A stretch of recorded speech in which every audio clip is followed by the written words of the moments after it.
নিজের চোখে দেখা।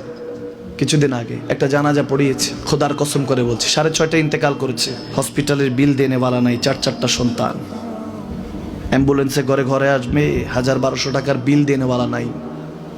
কি বুঝলেন? ক্ষণস্থায়ী দুনিয়া। মুমিনের কম থাকলেও আমি বলি, কেউ যদি এসে বলে হুজুর একটু দোয়া করেন, খুব পেরেশানিতে আছি, আমি তার হাত চুমু খেয়ে বলি তোমাকে মোবারকবাদ, আল্লাহ তোমাকে ভালোবাসে। পেরেশানি তো মালিক দেয়, এই জন্য এটা রহমত মুমিনের জন্য। পেরেশানি দেয় যখন ফেরেশতারা বলে আল্লাহ চাইতেছে চাইতেছে, টাকা পয়সা চাইতেছে, বলে এটা কি? বলে ফাসেক, দে বিদায় কর, বিদায় কর।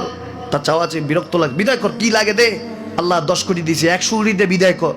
মুমিন যখন চাইতে থাকে আল্লাহ আমাকে কিছু লাগবে, যখন একটু করে চায় আমার মাটাকে সুস্থ করে দাও, বাবাটাকে আল্লাহ আমার স্ত্রীকে, আমার আমাকে একটু তৌফিক দাও, চাইতে থাকে মুমিন। আল্লাহ বলে যখন ফেরেশতারা দেখে মুমিন চাচ্ছে, দেরি করতে পারে না, তাড়াতাড়ি খাজানা নিয়ে দিতে নেবে, আল্লাহ বলে রাখোস না, এত তাড়াহুড়া কিসে?